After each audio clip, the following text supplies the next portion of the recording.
Matius 10 ayat 32 bunyinya setiap orang yang mengakui aku di depan manusia aku juga mengakuinya di depan Bapakku yang di surga. Matius pasal 10 ayat 32. Setiap orang yang mengakui aku Di depan manusia, aku juga akan mengakuinya di depan Bapakku yang di sorga. Matius 10 ayat 32. Setiap orang yang mengakui aku di depan manusia, Aku juga akan mengakuinya di depan Bapakku yang di sorga. Matius 10 ayat 32.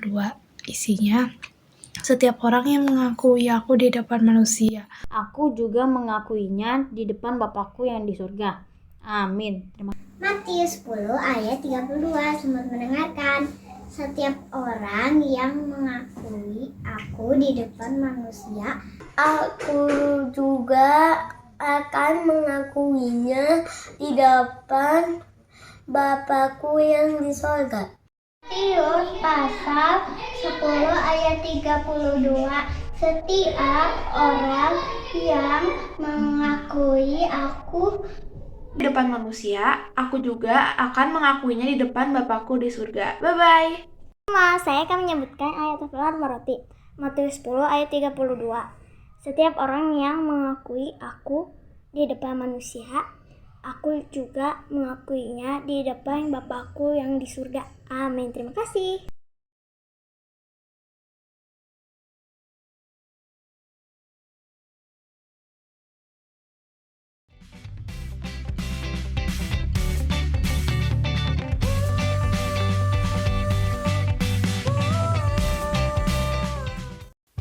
Shalom anak-anak rumah roti. Ayo semangat ya. Hari ini kita masuk di dalam perayaan Paskah ya. Jadi anak-anak harus semangat karena Tuhan Yesus sudah melakukan banyak hal buat kita. Nah, Ibu Yanti mau tanya, ayo siapa yang sudah mengerjakan lomba? Anak-anak ayo lomba apa? Kreativitas yang membuat menghias salib. Ayo, yang bagus ya. Nanti ada hadiahnya. Untuk kelas besar, ayo siapa kelas besar yang mau ikut lomba? Diharapkan yang kelas besar semua ikut. Karena ada spesial buat kelas besar. Jadi untuk kelas besar semua dapat hadiah. Hadiahnya keren loh. Makanya ikut ya kelas besar. Mau apa saja. Mau presenter, mau buat puisi, mau menyanyi, atau mau buat lagu. Pokoknya bebas berkreativitas untuk kelas besar ya. Nanti untuk kelas besar semuanya akan mendapatkan hadiah. Nah, untuk bulan April ini kita sudah masuk ke minggu keempat ya. Jadi seperti pengumuman dari tim kreativitas, setiap anak yang rajin mengikuti ibadah, yang rajin menghafal ayat, dan juga yang rajin mengisi bahan PA akan mendapatkan juga hadiah spesial.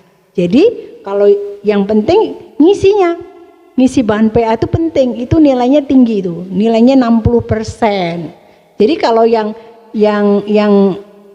PA-nya enggak diisi, ya enggak dapet deh. Jadi akhir bulan ini akan dilihat siapa yang rajin ngisi dan itu adalah pemenang-pemenangnya. Ya, jangan ini ya, jangan kendor ya. Terus semangat untuk kita terus beribadah di rumah roti. Ya, selamat juga untuk anak-anak semuanya yang sudah mulai sekolah offline ya. Ya, bersyukur kepada Tuhan. Diharapkan di bulan-bulan ke depan kita juga sudah mulai ibadah di rumah roti secara offline. Ya, anak-anak, sebelum kita beribadah pada kesempatan ini, siapkan hati, siapkan segala sesuatu yang terbaik untuk Tuhan. Ya, kita akan memulai dengan doa. Yuk kita berdoa bersama-sama. Tuhan Yesus, terima kasih, Engkau Allah yang setia. Kami sudah dipelihara Tuhan sampai kami memasuki di bulan keempat ini. Tidak terasa Tuhan, kami sudah masuk di dalam perayaan Paskah yang sepertinya kami baru-baru kemarin merayakan. Tapi kami mengucap syukur, Tuhan peliharakan kami secara sempurna. Pada kesempatan ini Tuhan, kami akan mengikuti ibadah dari awal pertengahan akhir. Berikan kepada kami Tuhan hati yang taat, hati yang menghormati Tuhan. Kami mau menyerahkan ibadah dari awal, pertengahan hingga akhir di dalam kuasa tangan Tuhan. Di dalam nama Tuhan Yesus kami berdoa. Haleluya. Amin. Nah, sekarang tiba saatnya kita akan memuliakan dan meninggikan Yesus Tuhan kita.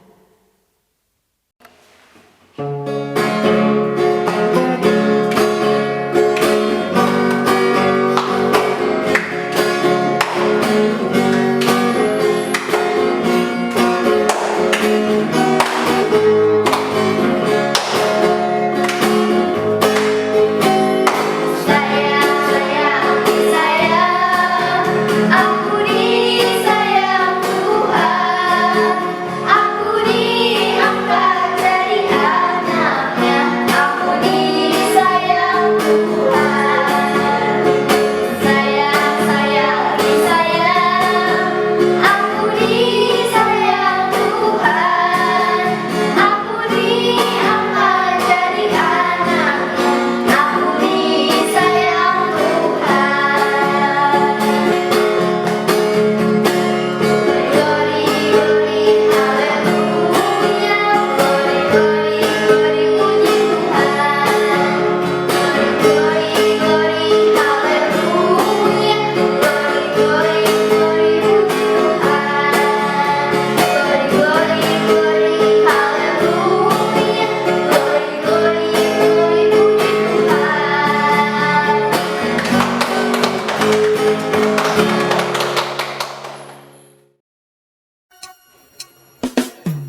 Telah kulihat bukti kasih-Mu.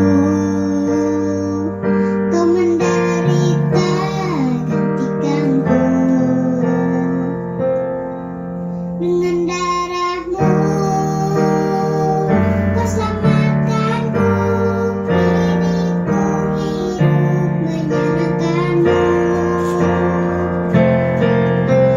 Terlalu besar kasih-Mu Bapa, pengorbanan yang Kau berikan bagiku. Terlalu darah-Mu Yesus tercurah untuk menebus hidupku.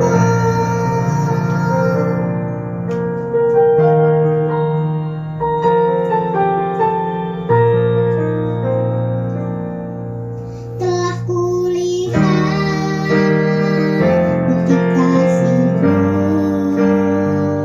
Kau menderita gantikanku.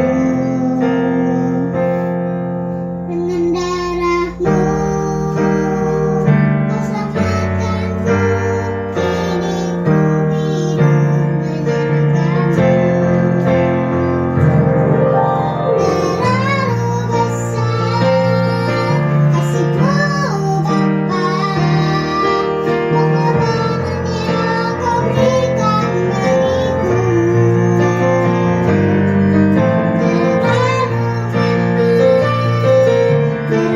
Darah-Mu Yesus tercurah untuk menebus hidupku. Terlalu besar kasih-Mu Bapa, pengorbanan yang Kau berikan bagiku. Darah-Mu Yesus tercurah untuk menebus hidupku.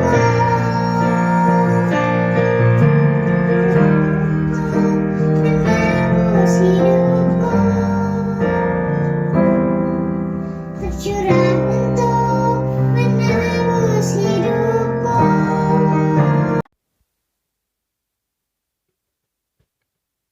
Ayat hafalan kali ini diambil dari 1 Petrus 2 ayat 24.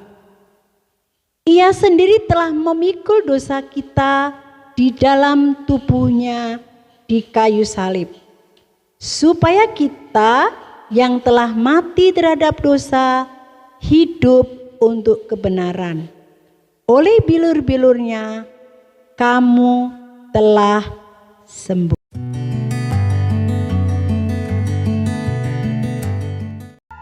Ketika itu, hari sudah kira-kira jam 12.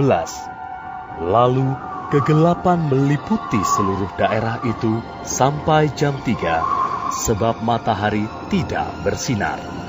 Dan tabir bait suci terbelah dua.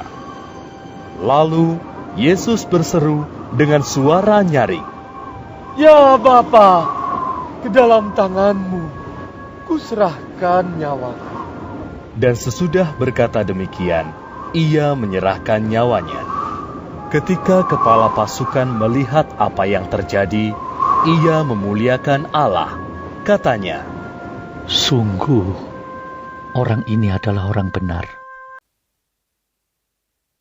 Adik-adik, di minggu ini atau bulan ini, tema Paskahnya tahu nggak? Tema Paskah di Rumah Roti yaitu darah Yesus memulihkan hidupku. Jadi temanya sepanjang bulan ini adalah darah Yesus memulihkan hidupku. Nah, pada kesempatan ini kita sudah masuk ke minggu yang ketiga. Kita memperingati pas kematian Tuhan Yesus, yaitu dengan judul ceritanya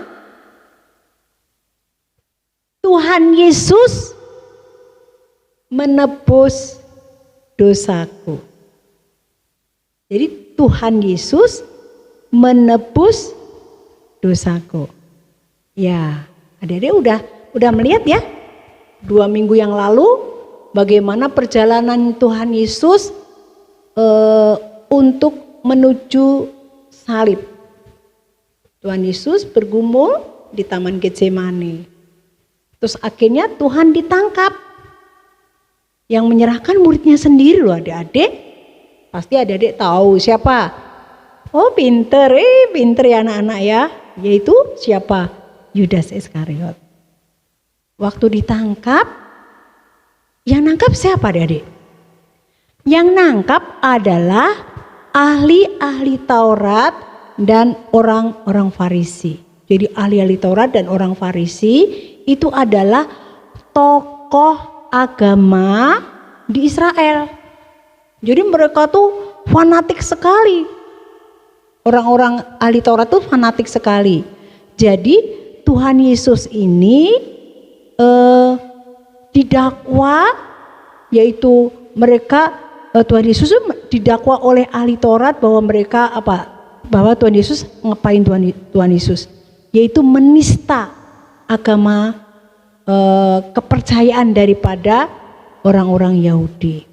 Akhirnya ditangkap adik-adik, dan dihakimi adik-adik.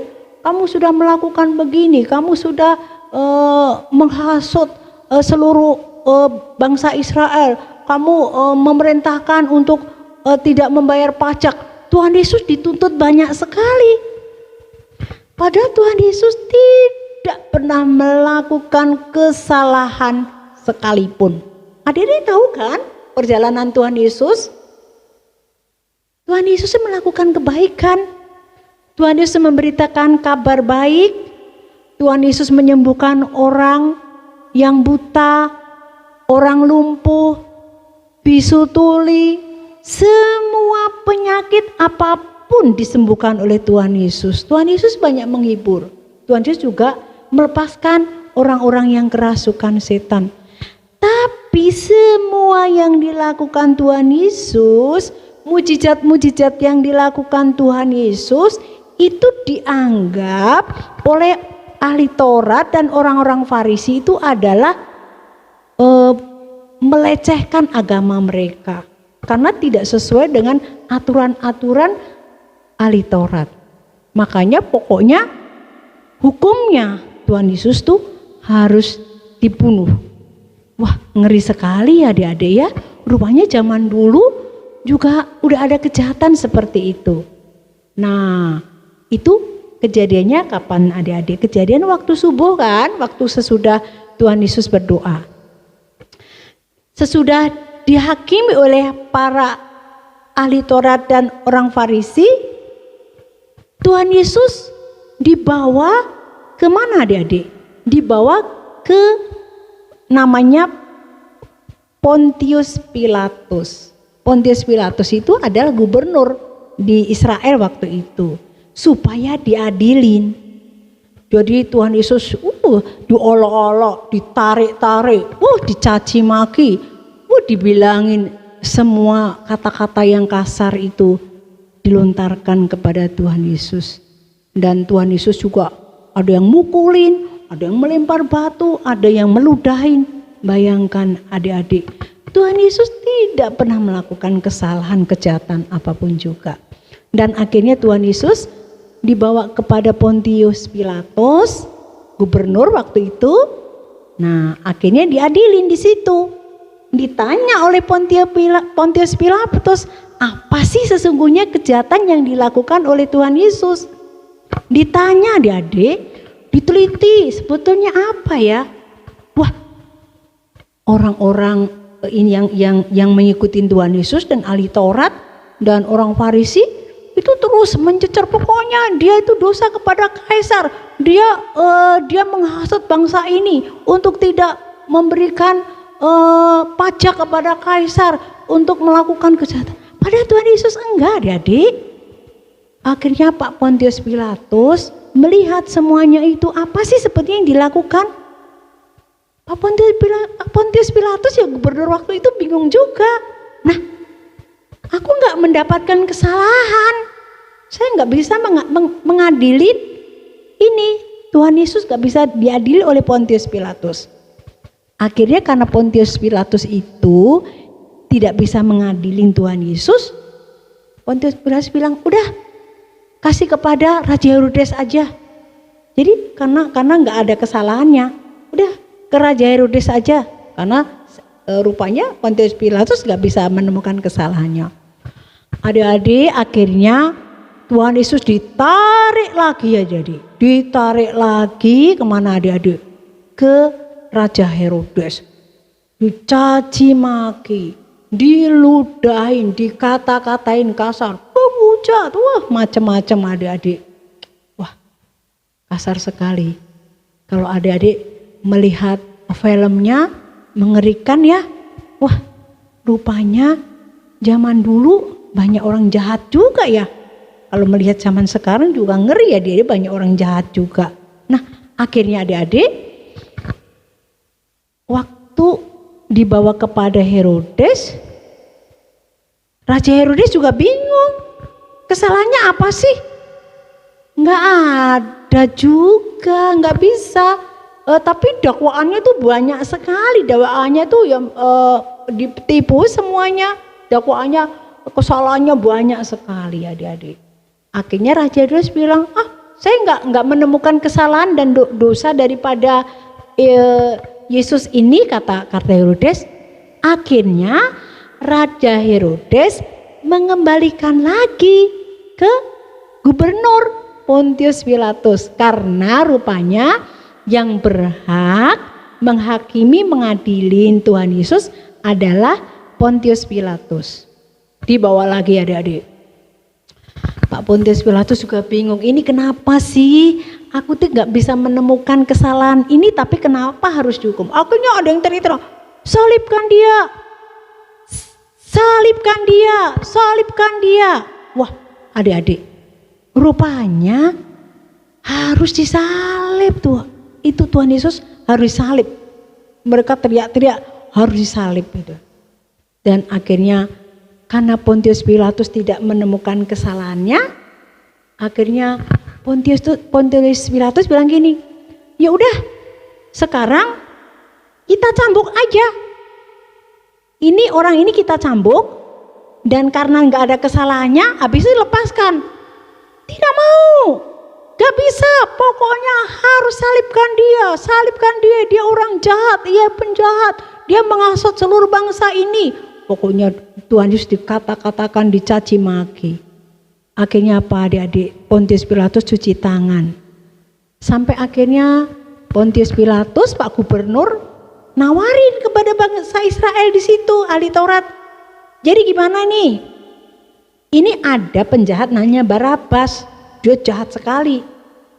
Nah, karena ini mau masuk bulan Paskah, ini Paskah, gimana? Biasanya ada yang dibebaskan, yang penjahat. Ya, ayo dibebaskan siapa di antara Barabas atau Yesus? Akhirnya pada teriak dia, Barabas harus dibebaskan, salibkan Yesus, salibkan, ini orang jahat, ini orang pengkhianat. Dikata-katain yang jahat. Akhirnya adik-adik, Pak Gubernur Pontius Pilatus menyerahkan Tuhan Yesus kepada rakyat dan kepada ahli Taurat, dan akhirnya disalibkan adik-adik. Jadi Tuhan Yesus akhirnya disalibkan, akhirnya disuruh bawa ini adik-adik, dibawa salib, dipikul untuk disalibkan menuju Golgota. Pada Tuhan Yesus sudah capek, ada yang dicambuk itu adik-adik, darahnya luar biasa. Pada waktu dicambuk, dihajar, Tuhan Yesus dari ujung rambut sampai telapak kaki berdarah-darah. Jadi bayangkan adik-adik, dari Pontius Pilatus untuk menuju ke Golgota itu berdarah-darah adik-adik. Jadi waktu itu tahu nggak adik-adik, sepanjang perjalanan itu darah itu berceceran adik-adik. Dan akhirnya ada seorang yang namanya Simon dari Kirene, dia bingung, dia lagi lihat-lihat ada apa sih, dia lagi dalam satu perjalanan, akhirnya ditarik kepada orang, ayo kamu pikul salib ini. Akhirnya Simon dari Kirene dipaksa untuk memikul salib Tuhan Yesus menuju ke Golgota. Nah akhirnya adik-adik, Tuhan Yesus disalibkan di Golgota. Nah waktu itu yang disalib ada 3. Tuhan Yesus di tengah, ada 2 penjahat kanan dan kiri. Itu adik-adik yang di bawah yang melihat itu juga ngolok-ngolok, ketawa-ketawa, katanya Tuhan, katanya bisa menyembuhkan orang sakit, katanya bisa melakukan ini, bisa melakukan itu. Coba selamatkan diri dari salib itu. Coba panggil malaikat. Wah adik-adik dihina, diejek. Tuhan Yesus tidak marah. Malah Tuhan Yesus bilang apa? Ampunilah Bapa, ampunilah mereka orang-orang ini karena mereka tidak tahu apa yang mereka lakukan. Jadi Tuhan Yesus pada waktu dianiaya tidak sedikit pun melakukan kesalahan dan dosa, tidak mencaci maki. Tuhan Yesus mengampuni mereka semua. Bahkan adik-adik, itu penjahat yang di sebelahnya Tuhan Yesus juga ngomong, katanya kamu Mesias, kenapa kamu gak bisa menyelamatkan dirimu? Aduh diajak juga itu, bahkan ada penjahat itu adik-adik dua-duanya. Tapi yang satunya bilang begini, ya kita memang penjahat, kita layak disalib karena kita dosa. Tetapi orang ini enggak, kata yang sebelahnya. Yang satunya bilang, ingatlah aku Tuhan, nanti kalau di Taman Firdaus. Tuhan Yesus bilang, pada hari ini juga engkau akan bersama-sama aku di Taman Firdaus. Nah itu kejadiannya adik-adik. Pada waktu itu dari Tuhan Yesus udah capek sekali ya, dari pagi ya, dari waktu itu subuh ya, sampai di atas kayu salib itu jam 12 siang. Akhirnya pada waktu jam 12 siang adik-adik ada gelap gulita sampai jam 3. Dan akhirnya itu di seluruh kota itu tahu kejadian itu adik-adik dari jam 12 siang sampai jam 3 itu kegelapan menguasai kota itu adik-adik. Dan akhirnya apa yang terjadi? Ada gempa bumi adik-adik. Dan akhirnya Tuhan Yesus menyerahkan nyawanya. Jadi jam 3 Tuhan Yesus mati di atas kayu salib. Dan akhirnya ada orang yang baik hati, yaitu namanya Pak Yusuf dari Arimatea. Dia menolong Tuhan Yesus memberikan kuburan keluarganya untuk Tuhan Yesus dikuburkan. Nah adik-adik, penderitaan Tuhan Yesus itu luar biasa. Untuk apa sih adik-adik? Tuhan Yesus kenapa sih Tuhan Yesus harus mati di atas kayu salib? Berdarah-darah untuk menebus dosa seluruh manusia di bumi ini. Dan menebus dosa adik-adik dan menebus dosa Ibu Yanti. Karena dikatakan karena begitu besar kasih Allah akan dunia ini, sehingga ia mengaruniakan anaknya yang tunggal, supaya setiap orang yang percaya kepadanya tidak binasa, melainkan beroleh hidup yang kekal. Yohanes 3 ayat 16. Jadi kalau adik-adik percaya sama Tuhan Yesus, disediakan hidup yang kekal. Jadi adik-adik gak boleh berbuat dosa lagi ya. Adik-adik harus bertobat ya. Karena Tuhan Yesus sudah mati di salib untuk menebus dosa-dosa kita. Yuk, kesempatan ini kita akan melihat video bagaimana Tuhan Yesus disalib.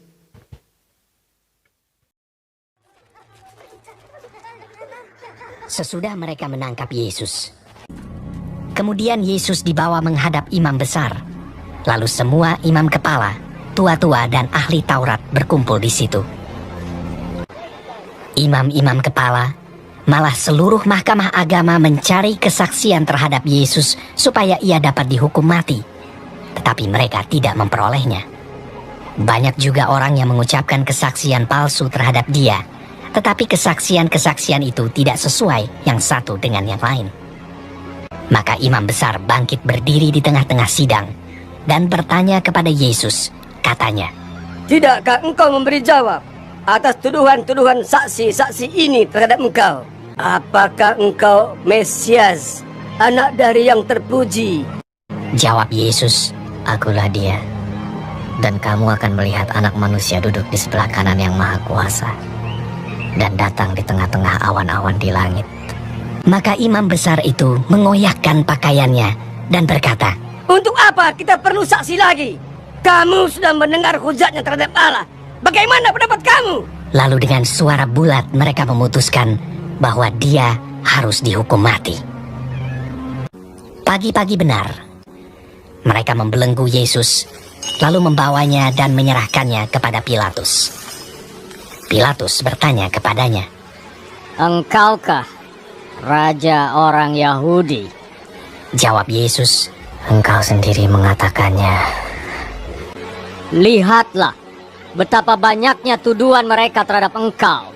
Tetapi Yesus sama sekali tidak menjawab lagi, sehingga Pilatus merasa heran.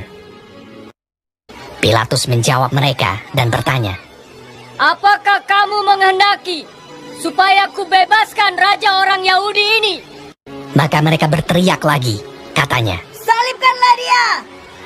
Lalu Pilatus berkata kepada mereka, "Tetapi kejahatan apakah yang telah dilakukannya?" Namun mereka makin keras berteriak. "Salibkanlah dia!" Dan pada waktu itu adalah seorang yang bernama Barabas. Mereka telah melakukan pembunuhan dalam pemberontakan. Dan oleh karena Pilatus ingin memuaskan hati orang banyak itu, ia membebaskan Barabas bagi mereka. Tetapi Yesus disesahnya, lalu diserahkannya untuk disalibkan.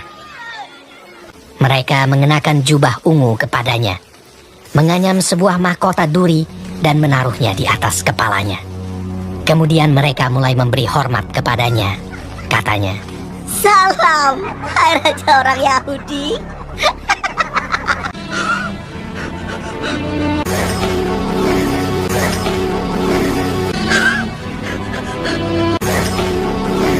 Pada waktu itu, lewat seorang yang bernama Simon orang Kirene yang baru datang dari luar kota. Dan orang itu mereka paksa untuk memikul salib Yesus.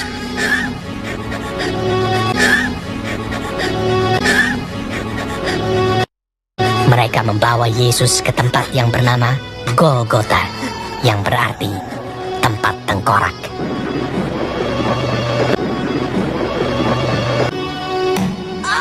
Kemudian mereka menyalibkan dia.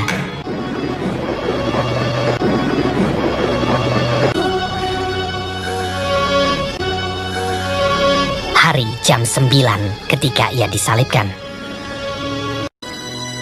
Orang-orang yang lewat di sana menghujat dia, dan sambil menggelengkan kepala, mereka berkata, "Hai engkau yang mau merubuhkan bait suci dan mau membangunnya kembali dalam 3 hari, turunlah dari salib itu dan selamatkan dirimu."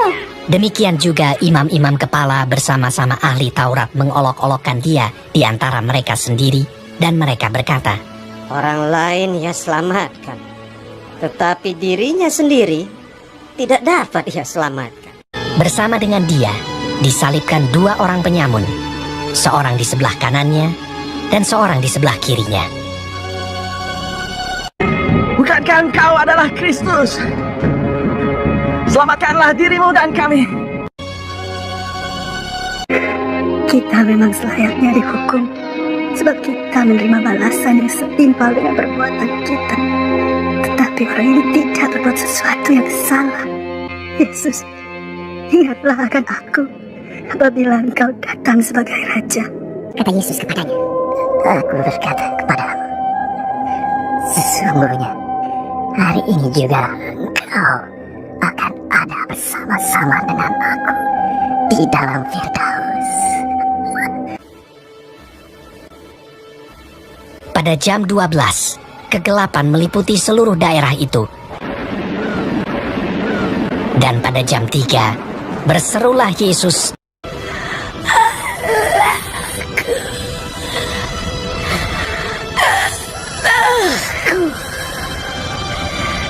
Mengapa kau meninggalkan aku? Lalu berserulah Yesus dengan suara nyaring dan menyerahkan nyawanya.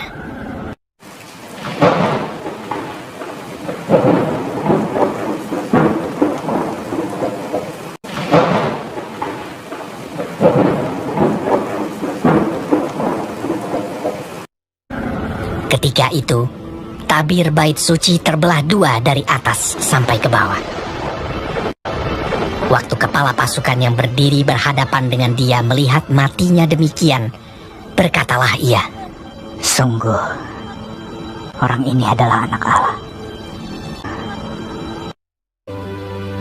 Yusuf, orang Arimatea, seorang anggota majelis besar yang terkemuka, memberanikan diri menghadap Pilatus dan meminta mayat Yesus.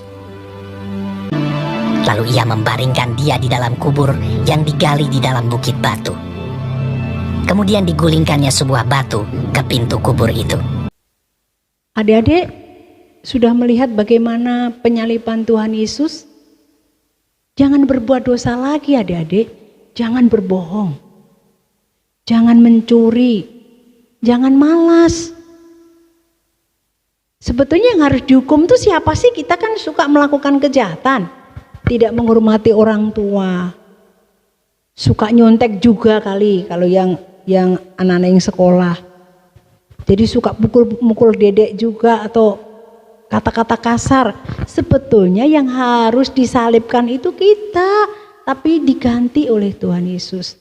Ayo adik-adik, siapa yang mau bertobat, tidak melakukan dosa lagi, mengakui bahwa darah Yesus itu yang menyembuhkan kita. Yuk, siapa angkat tangan? Ibu Yanti akan berdoa. Ya, kita berdoa bersama-sama. Salibnya, salibnya,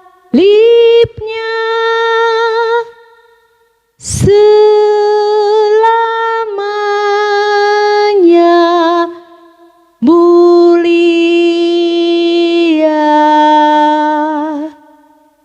Dosaku disucikan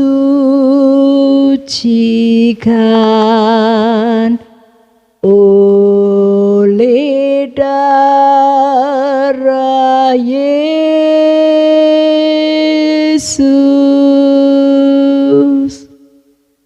Tuhan Yesus, terima kasih. Engkau sudah mati menderita buat dosa-dosa kami. Sehingga kami semuanya dosa kami dihapuskan, disucikan oleh karena darah-Mu. Tuhan Yesus, darah-Mu itu juga yang menyembuhkan luka-luka kami. Darah-Mu itu juga Tuhan yang menyembuhkan sakit penyakit kami. Darah-Mu itu juga ya Tuhan yang menghiburkan penderitaan kami. Darah-Mu itu juga Tuhan yang membebaskan kami dari setiap kutuk-kutuk. Darah-Mu juga Tuhan yang membebaskan kami dari ikatan-ikatan kuasa setan.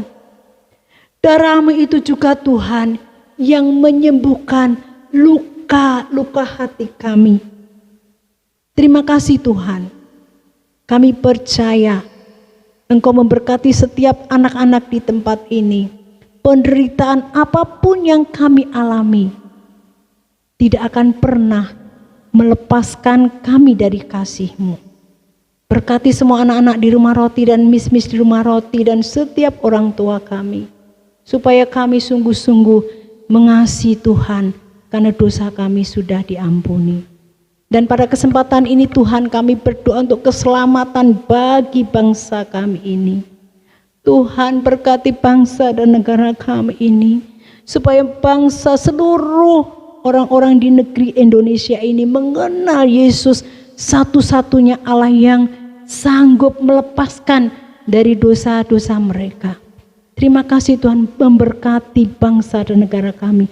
Kami percaya akan ada suatu pertobatan di negeri kami karena mengakui Yesus adalah Tuhan. Kami mengucap syukur Tuhan untuk ibadah kesempatan ini dan kami menyerahkan seluruh hidup kami kepada Tuhan.